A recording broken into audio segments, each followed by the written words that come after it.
Today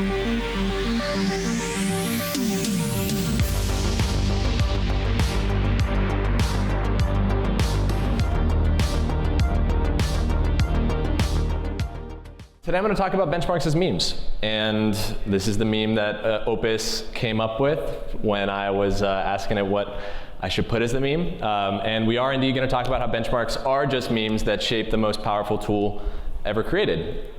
And quick background about me. I guess I can't go forward here, so we're going to do it this way. All right. I'm Alex. I lead AI training and consulting at Every, but essentially I'm very into education and AI, and I think benchmarks are a really underrated way to educate. And what I'm not talking about are these kinds of memes. What I am talking about is the original definition of like ideas that spread. Richard Dawkins, an evolutionary biologist, coined the term in the 70s. Christianity, democracy, capitalism are kind of examples of ideas that spread from person to person, and benchmarks are actually memes very much so in that way. We heard Simon Wilson talk earlier today about his pelican riding a bicycle, and I think that was a really great example because he started doing it a year ago, and then that found its way onto Google I/O's keynote a couple weeks ago. And I think how many R's in strawberries probably also maybe the most iconic meme as a benchmark, and now unsurprisingly, the models don't make that mistake anymore. And I think that that's a really important part of this. Some benchmarks get popular in our memes just because they're named, like Humanity's Last Exam, that got pretty big, even though maybe more outside of AI circles. But with that said, we kind of have a little bit of a problem. How many of you guys, when Claude got released a couple weeks ago, looked at the benchmarks? Okay, we got a few, and they've got some good benchmarks. SWB bench, pretty experiential. It tries to mimic what we do in real world, and same with Pokemon, but which we'll talk a little bit more about. But I think some of them aren't as great, and a big reason is because they're getting saturated. Benchmarks kind of like came from traditional machine learning, where you had a training set and a test set, and were structured very much like standardized tests, and language models are really good at that, and they weren't really set up for what they've become. And as a result, I think XJDR summarized this pretty well on X when Opus came out, that they didn't look at benchmarks once when it dropped, and officially no longer cares about the current ones. And I think I fall a little bit into that category, but in light of that, there is a really big opportunity, because the evals define what the big model providers are trying to get their models good at. And that's a really big opportunity, especially for people in the room. And I think that this is kind of like a normal thing. This is the life cycle of the benchmark in my view. Somebody comes up with an idea, and especially uniquely, a single person can come up with an idea that then gets adopted, that idea spreads, it becomes a meme, and the model providers then train on it or test on it until it eventually becomes saturated. But that's okay. And I think there's some examples here, and let me see if I can get my sound. Is it coming through? Nope. All right, well, there is sound, I promise, and it is someone trying to count from 1 to 10, not flick you off. But this is a cool benchmark that came out now that Google's got the best video generator model that exists, and it shows how difficult it is for somebody to count from 1 to 10, speaking it out loud. And even though it looks really great, that is a problem that is not solved yet, but somebody's come up with this idea. And I see that spreading, and I see next year the models being better at that than ever before. I think another example along the way is Pokemon. We saw with the Claude model release, as well as with the new Gemini models, that they had it try and play the game of Pokemon. And while both needed a little bit of help, and Gemini eventually got there with that help, it's only midway up that adoption curve. And an example of saturation is kind of like the GPT-3 benchmarks. I don't know how many of you guys remember Superglue, kind of from the NLP days, but a lot of these benchmarks are not really used anymore, in part because the language models got too good. But one way of looking at this is actually that a single person can have an idea of how good is AI at this thing that I care about, and then at the end of the journey, the most powerful tool ever created is now really great at that thing that I care about.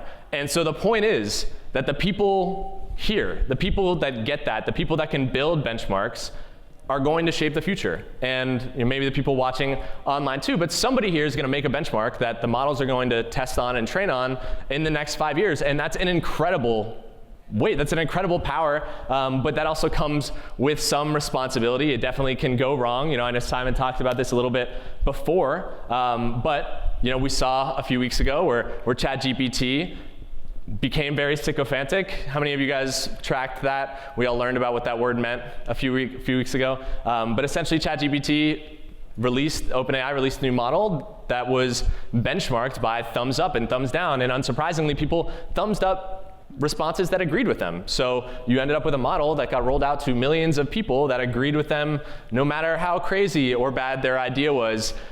Which is problematic. And I think that if we don't think about people, this kind of stuff can happen. And I'm still thinking about Toro Imwa, who at the start of Google I/O said that we're here today to see each other in person, and it's great to remember that people matter. And so in the context of benchmarks, let's not continue the original sin of social media, which kind of treated everybody as like data points. And it's like, hey, the more you look at something, the more I should show you that. Let's make benchmarks that help empower people, give them some agency. And so for me, this isn't a technical talk. There are other people talking about how to make a great benchmark technically. But generally, I think that if you're building for the future, a great benchmark should be multifaceted. So you got a lot of strategies that could do well, reward creativity, right? Like accessible, so easy to understand, not only for the models, so you have small models that compete, large ones as well, but also for people to keep track of it. Generative, because the really unique thing about these AI models is if you have great data, even if it only does it 10% of the time, you can train on that. And so the next generation does it 90% of the time. And that's incredible and hard to understate and evolutionary. So ideally, we don't have benchmarks that cap out 96, like what's the difference between 96 and 98%? Not as big of a deal. Ideally, we have these benchmarks that get harder and the challenge gets deeper as the models improve. And lastly, experiential. So try to mimic real world situations. Some of the things that I personally care about is trying to get people outside of AI interested. So maybe making benchmarks a spectator sport, and was interested personally in the personality of these models. We're about to find out which one wanted to achieve world domination. And I really wanted something we can learn from. Education's big for me. And we saw things like AlphaGo and OpenAI 5. AI playing these games, and the best people in the world wanted to play against it to learn from it. And I think that that's really powerful. So I made this benchmark called AI Diplomacy. And if I don't have this video, I got to back up just in case. And this benchmark is, how many of you guys have heard of the board game Diplomacy? That's more than I thought. That's cool. It's a mix between Risk and Mafia. But what's really cool about this game is there is no luck involved. So the only way this game progresses is if the language models, which you're seeing here, send messages to each other and negotiate, find allies, find enemies, or like create alliances and get other people to back them. And that's what you're looking at here. You actually see the different models sending messages to each other, trying to create alliances, trying to betray each other, trying to take over Europe in 1901. And what was really cool about one of these games, and we're about to launch this on stream so you can watch for a week, is I'll take you through a game super quick. And what you're looking at here is the number of centers per model. And you're trying to get to 18 to win. And the top line is Gemini 2.5 Pro. It got to 16 right away, but O3 is a schemer.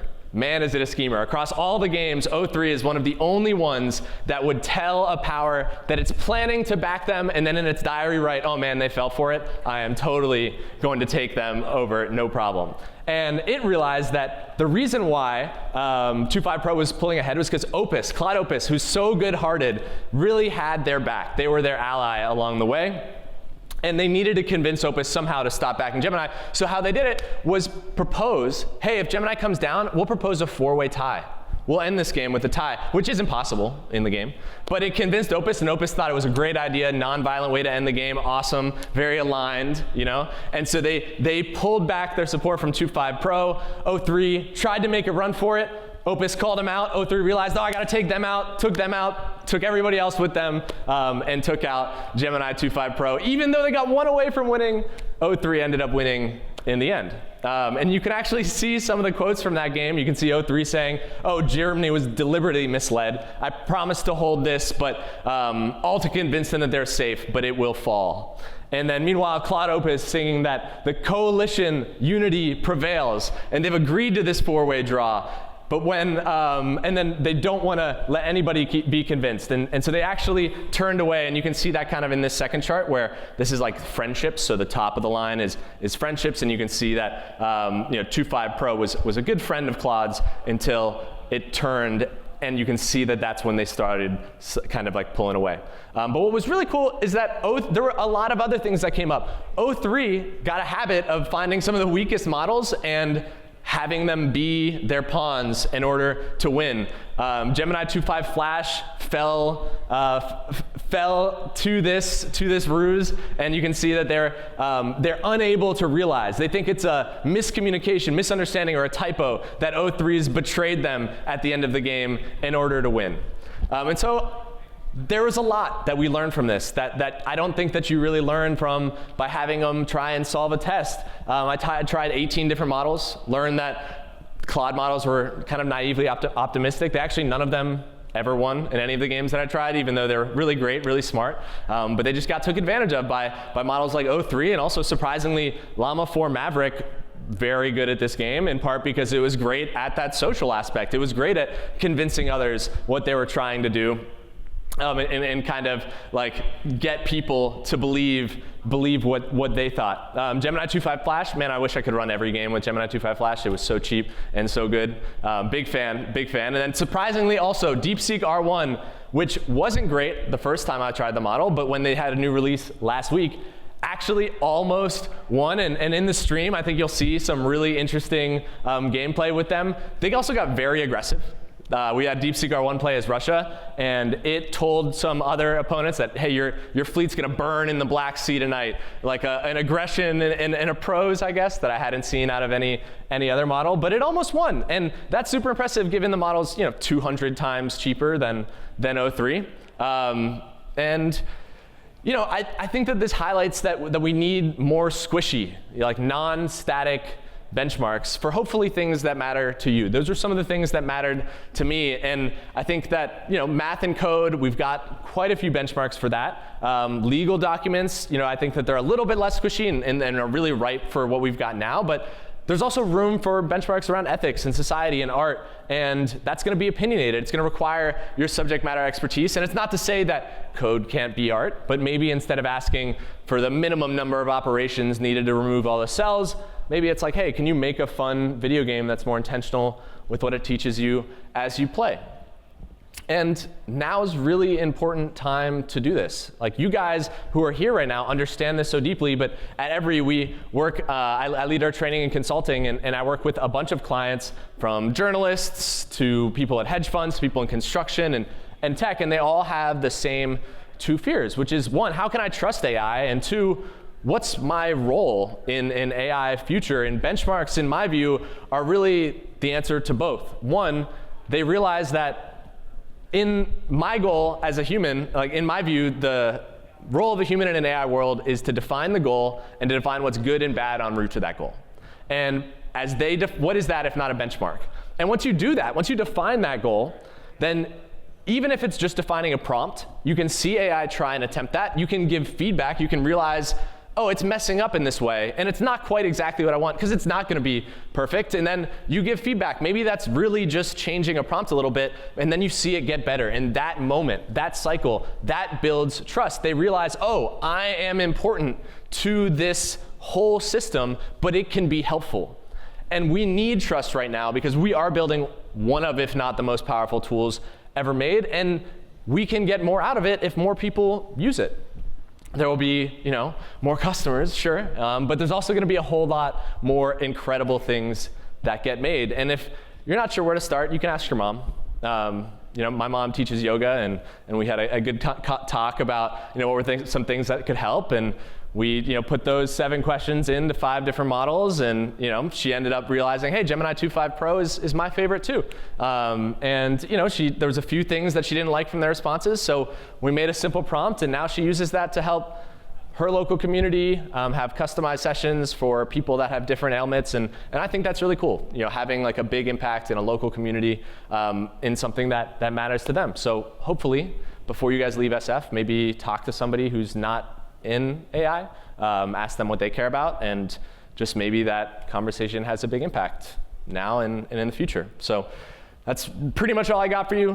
This is the second meme that Claude had. MMLU scores, just way less cool than asking what your mom thinks. But overall, that's what I got. I appreciate a bunch of people that helped actually bring this out. We launched it. It kind of came together through random coordination on X, had researchers from all over the world hop in, especially Tyler and Sam, all the way from Australia, and Tyler in Canada, who kind of helped make this happen in the Text Arena team, especially the Every team, who kind of backed me and able to create this presentation and be here. But that's all I got. Thank you guys so much for listening.